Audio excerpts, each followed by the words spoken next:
Today we continue our summer series on untold heroes and little-known history. Our focus this episode is on Alexander Hamilton, one of America's founding fathers, and how he met his demise. Many people know of the duel that ended his life, but what happened in those final hours? Today we'll find out. I'm Robert Child, and that's next. And this is Point of the Spear.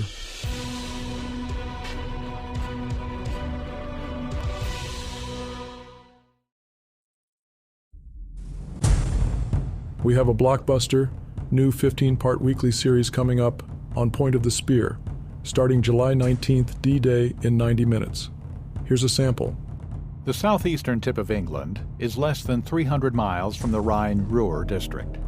The shortest path to victory lay through France, and Hitler knew it. In a November 1943 Führer directive, he wrote, "But now a greater danger appears in the west, an Anglo-Saxon landing. In the east, the vast extent of the territory makes it possible for us to lose ground, even on a large scale, without a fatal blow being dealt to the nervous system of Germany. It is very different in the west.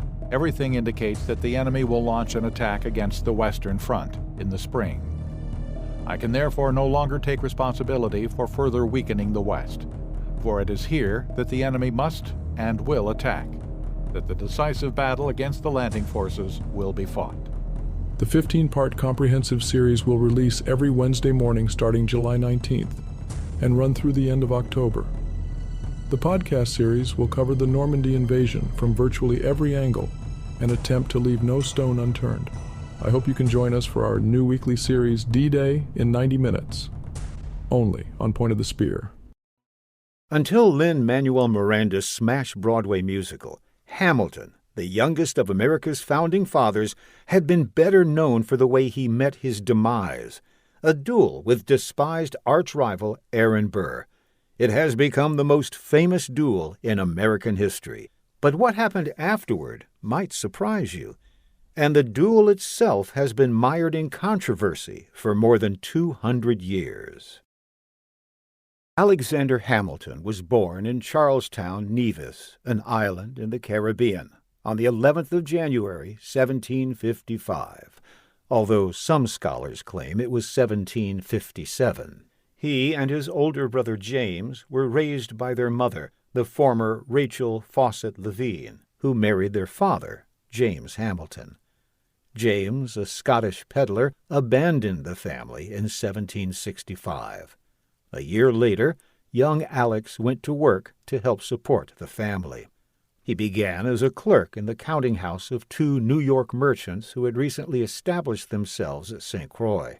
By 1772, his industry, keen mind, and engaging manner had progressed him from bookkeeper to manager. The following year, funds were raised to send him to a preparatory school in Elizabethtown, New Jersey, and in the fall of 1773 he entered King's College in New York, which later became Columbia. Those studies were interrupted by the brewing revolt against Great Britain and subsequent calls for independence from the mother country. Hamilton took up arms in March 1776 and was commissioned a captain in the provincial artillery through the influence of well-placed friends. He organized his own independent cannon company and came to the attention of General George Washington at the Battle of Trenton in December 1776, when he demonstrated conspicuous bravery. In February 1777, Washington invited him to become an aide-de-camp with the rank of lieutenant colonel. In his 4 years on Washington's staff, he grew close to the general and was entrusted with his correspondence. He was sent on important military missions and became a liaison officer between Washington and the French generals and admirals, thanks to his fluent command of French. Throughout the war, however, the ambitious Hamilton longed for a field command where he could, quote, make a name for himself, unquote. Washington had always resisted granting this request. Hamilton and his sharp mind were much more needed at headquarters, as the commanding general had come to rely on the young aide-de-camp with each passing day.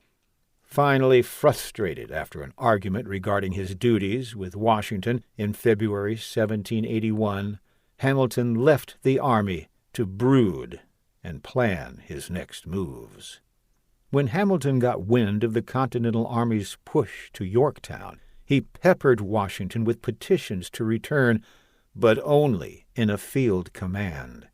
Washington finally relented and granted the young officer his wish, and Alexander Hamilton led the triumphant final charge in the American victory over the British at Yorktown, ending the war.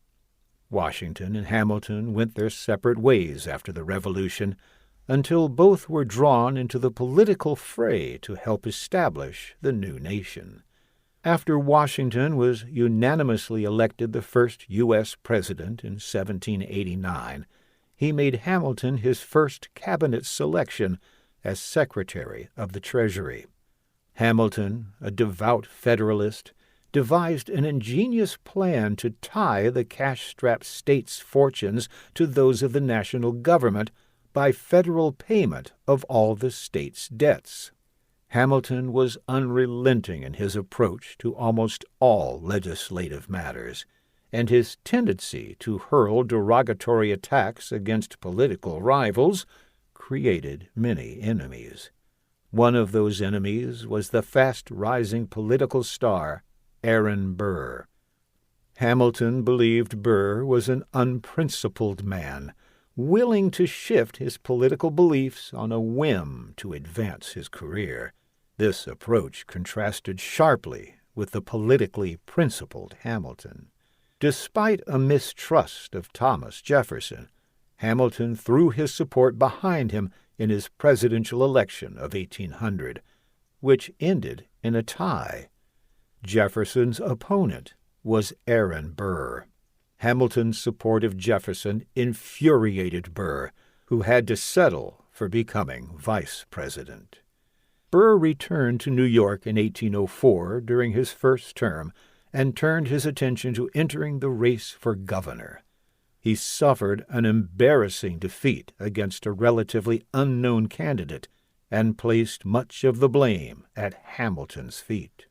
Tensions rose, and events came to a head that spring when the Albany Register published an excerpt of a letter that included a reference to remarks in which Hamilton referred to Burr as a, quote, dangerous man, unquote, who couldn't be trusted. For Burr, it was the last straw, and over the next several months, the two exchanged increasingly heated letters in which Burr demanded Hamilton recant his accusation. Hamilton refused. Burr saw no option other than to defend his honor and issue a challenge to a duel. Hamilton wanted to avoid the duel, but politics left him no choice. He would lose his honor if he admitted to Burr's accusation, which was substantially true. If he refused to duel, the result would be the same. Either way, Hamilton's political career would be over. On the morning of July 11, 1804, Alexander Hamilton, his second, Nathaniel Pendleton, and a doctor, Dr. David Hosack, rode to Weehawken, New Jersey. Aaron Burr and his second, W.P. Van Ness, had already arrived. Underbrush had been cleared to provide room for the dueling ground. The two men walked off their paces as their seconds turned away. The two men's fire was almost simultaneous. Hamilton shot wide of Burr, hitting a nearby tree. Hamilton wrote days before that he had planned to do this before the duel.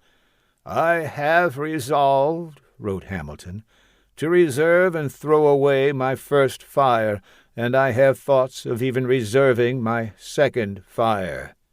According to Hamilton's second, Nathaniel Pendleton, Hamilton verbally confirmed this statement moments before the duel. Although Hamilton fired to miss, Burr did not.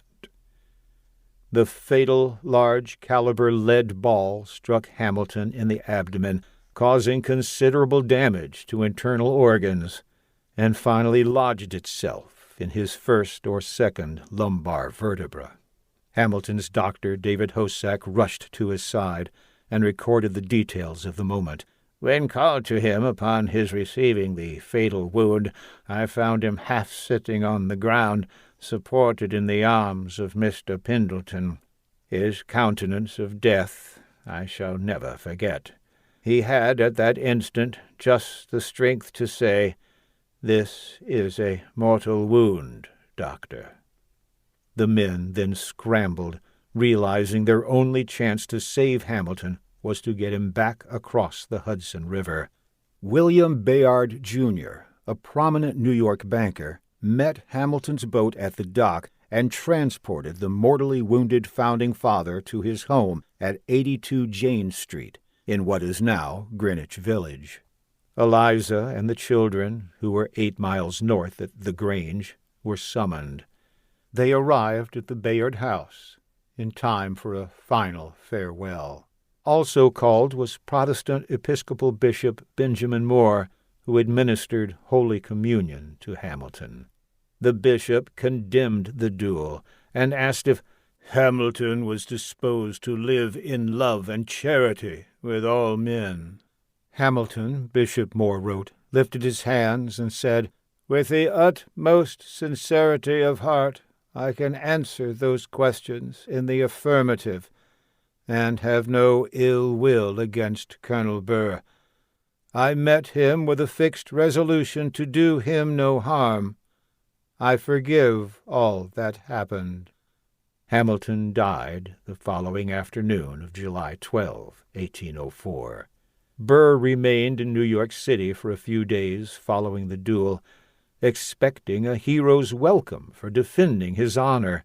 Instead, the outpouring of public grief over Hamilton's death shocked him. Burr also heard that New York law enforcement was looking for a way to charge him with murder, even though the shooting occurred in New Jersey. Sensing that his situation in New York City was untenable, Burr fled to New Jersey and eventually to Philadelphia, where he sought refuge for a time with his old friend Charles Biddle. Although he moved further south to South Carolina, he returned to Washington, D.C. in 1805 to finish his vice-presidential term. Burr then remained a political outcast until he died in 1836. That's it for this episode. Thanks for joining me. Be with us next time as we explore more stories of untold heroes and little-known history. And don't forget to click that subscribe button to be notified of future episodes. I'm Robert Child, and this has been Point of the Spear. Music licensed from audioblocks.com. Point of the Spear is produced by RSC Media Group.